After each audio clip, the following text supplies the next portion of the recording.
Hi, you guys, and thank you so much for joining me for Watercolor for Beginners. I'm Kelly Lewis, local artist, and I'm happy to share my basics of watercolors with you so you can get started with your watercolor set. So the first thing that I normally do is create a color wheel with my watercolors.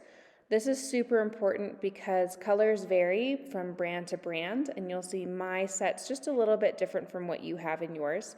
But I use the primary colors, red, blue, and yellow, to create a color wheel and see the range of my primary colors, as well as add in all those extras around there. So you can use whatever you have, or just freehand. We're going to make a donut shape with a big circle on the outside and a little circle on the inside. And then I've labeled around there ROYGB and then PV for red, orange, yellow, green, blue, and purple or violet.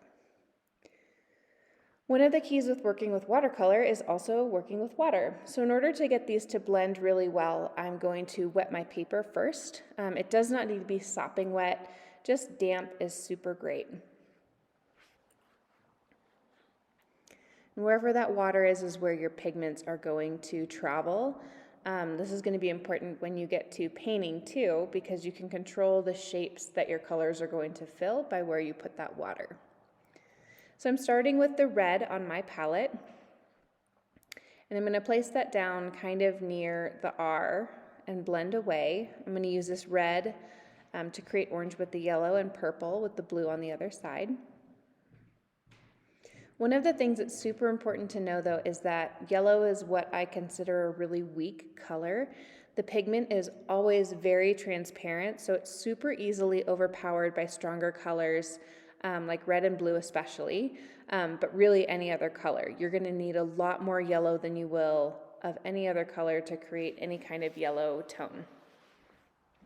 So you'll see I'm putting a bunch of the yellow down, and then I'm going to really slowly introduce some of that red to create an orange. A little bit goes a long way. I'll use my brush back and forth to create a nice orange, and then I'm going to do the same with blue on the other side. Just a tiny bit of blue is going to do.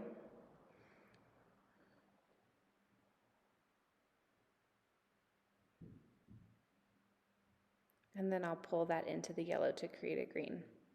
One of the things that's super important on here to note is color saturation or color intensity. You will be able to control that with how much water you add to your pigments.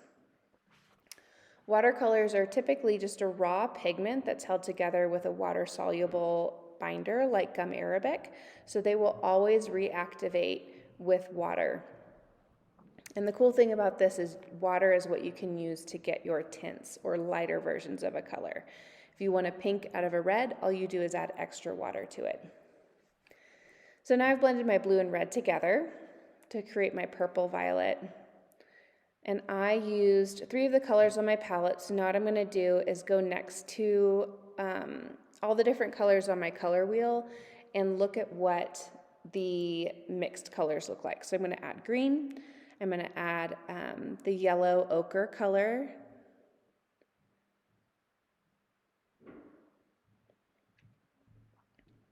and I'm also going to put the purple and violet that's on mine. If you have a different palette, go ahead and add all of the colors around so you can see exactly what kind of colors you want. On here you'll notice that the purple that comes with my palette is very different from the purple that I mixed. So there might be times that I would want to use that more vibrant or intense purple, but I also know that I have this beautiful toned down purple from mixing that red and blue together.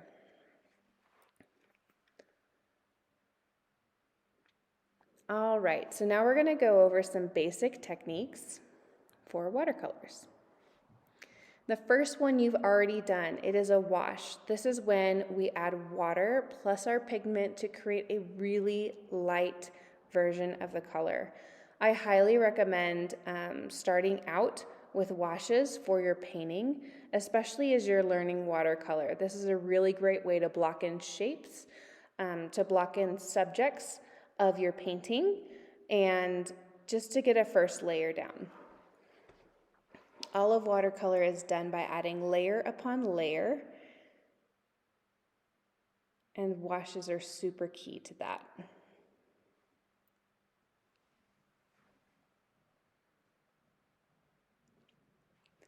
The next thing we're going to do is a gradient.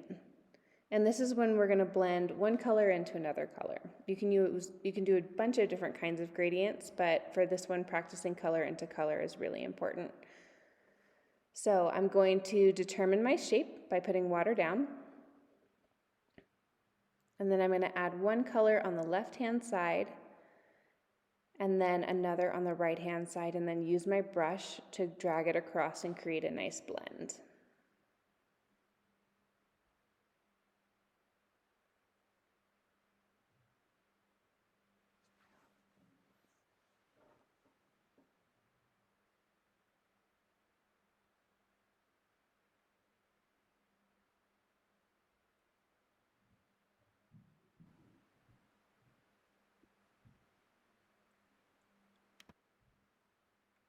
Next, we're going to do another technique that's called wet and wet, and watercolor artists use this a ton.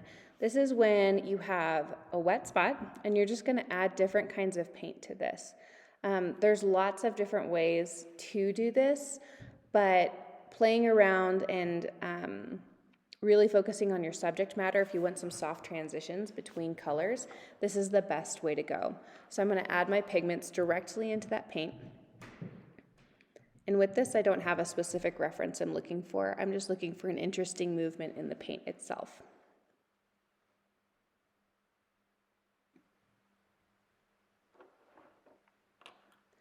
Next, we're going to do another gradient, but we're going to do this with a tint. So we're going to use the water as a way to dilute the paint as it goes across. So we'll have the left side will have a bunch of pigment on it, and then it's going to fade out and show us those lighter colors that we can get by adding water to the watercolor pigment.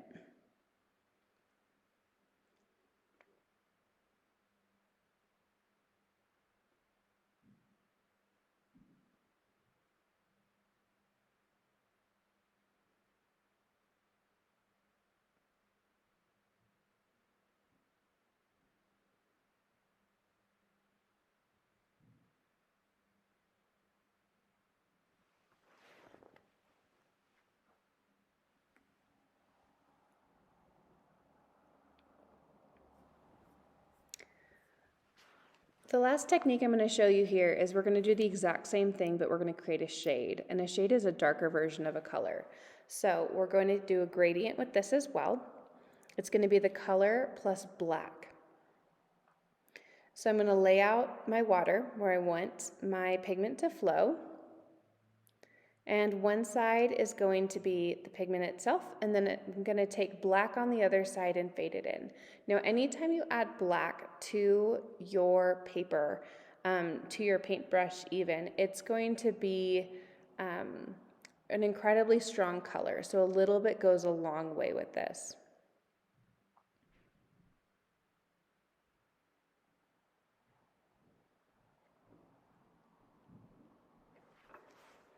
So for this example, I've done a bar of green. You can do any color that you like. And then I'm going to start to add in my black.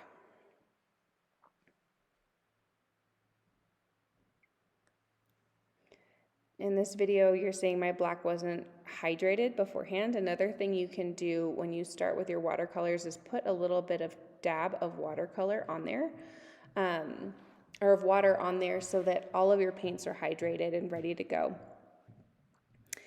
For this gradient too, I'm doing a different technique where I'm going to add the black just to one side of my brush. That way the top of this bar is going to stay green, and then I'm going to see a darker color down at the bottom. Because my black is having a really hard time saturating, I'm adding some specifically to the bottom there. But you'll get a nice shade from green to black down at the bottom.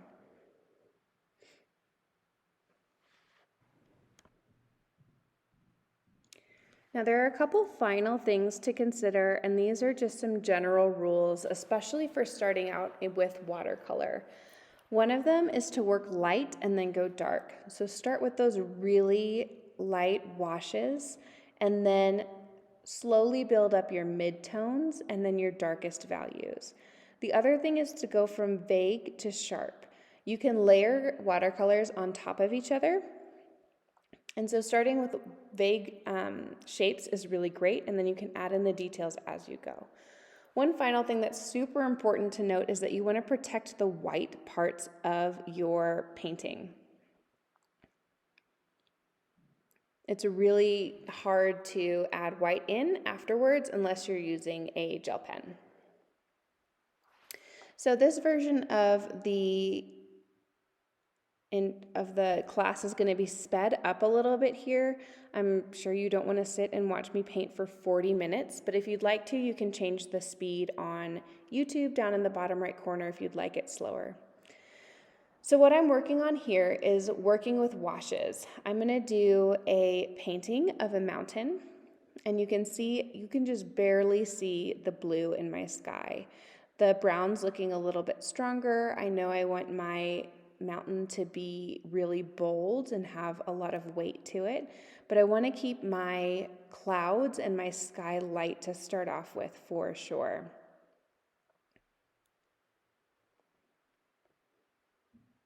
So everything I'm doing here is super light. Right now I'm working wet into wet, which is going to allow that brown and that green to blend in together.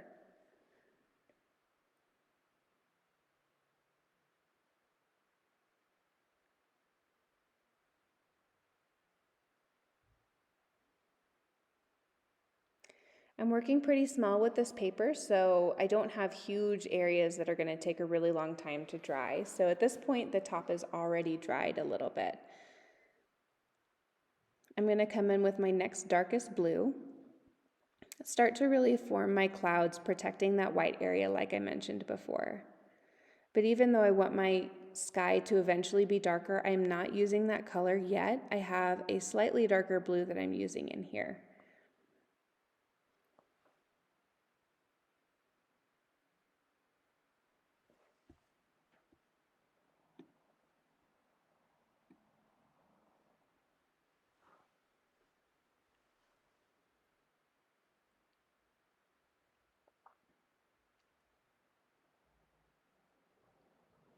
You'll see I'm creating an even lighter wash, going in and adding some of the values of my clouds here.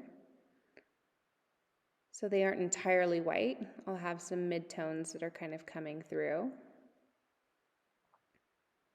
Another technique you're going to see me do is I'm going to use that paper towel.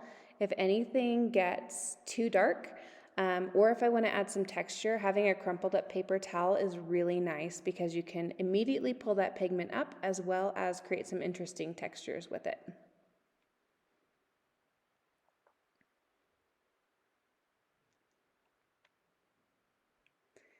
Now on the bottom half of my painting, the mountain's dried, so I'm ready to go in with my next darkest colors. One way to immediately add interest to your painting is to mix custom colors. Very rarely do I use the colors straight out of the pan. I always find it's much more interesting if I can mute colors, making them more muddy, or create some colors that are in between what comes straight out of the pan. Creating that unexpected color shifts in your painting can create a bunch of interest, and looking closely at your reference also can help you create some really interesting and realistic colors if that's what you're going for.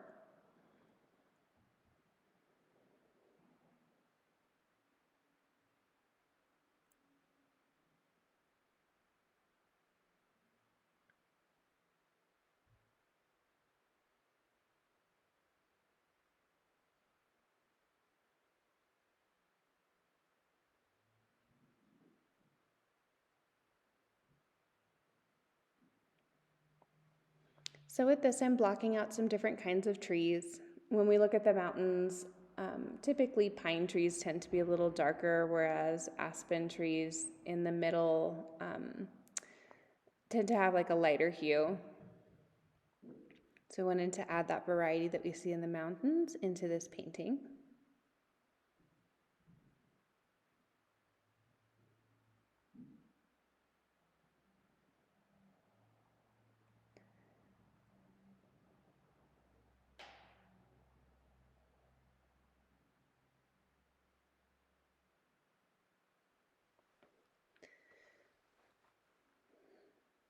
So in these next few layers, you'll start to see how this layering can become really effective.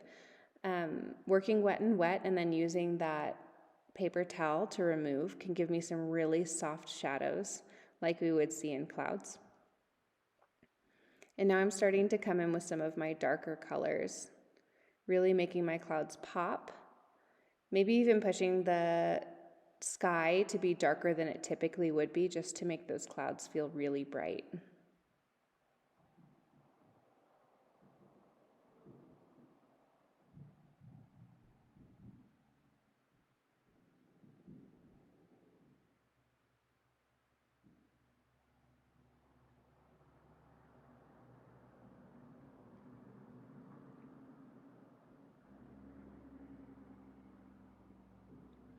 Another thing that can be super helpful as you're on your journey with watercolor is to look at a bunch of other watercolor artists, whether it's on Pinterest or going into galleries or just doing Google searches for watercolor artists.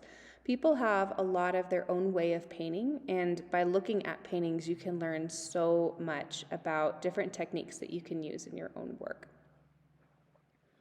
One other thing that you'll notice is that when you're painting, one of the tricks that you can do is go from a big brush, like I did at the beginning of this painting, and then working smaller and smaller.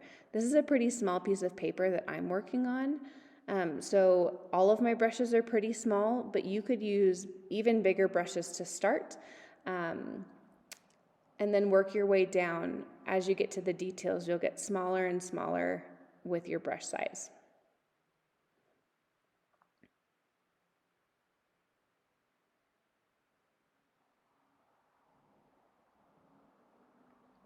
So now I'm working into the midtones of my mountain, creating some areas that might be in shadow, some surfaces that might read as abstracted cliffs that get less of that sunlight and will be darker.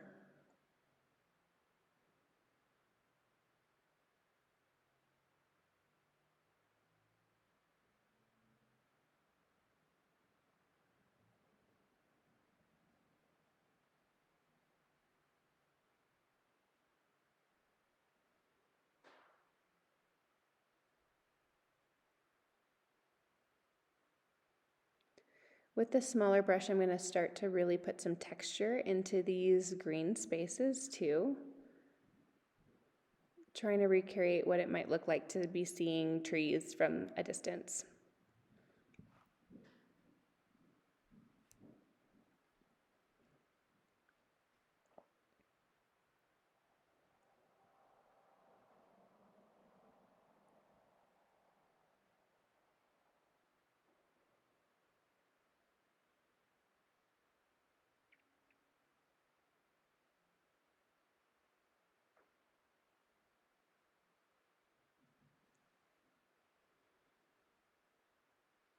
So at this point in the painting is kind of when I start to fuss over the details, looking at balancing darks and lights. And then I'm going to take my tiniest brush to add in some texture pattern for the last part of my painting.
For the final part of my sky, I'm really going to go dark towards the edges, almost like it's a vignette, darker in the sides, and that's it.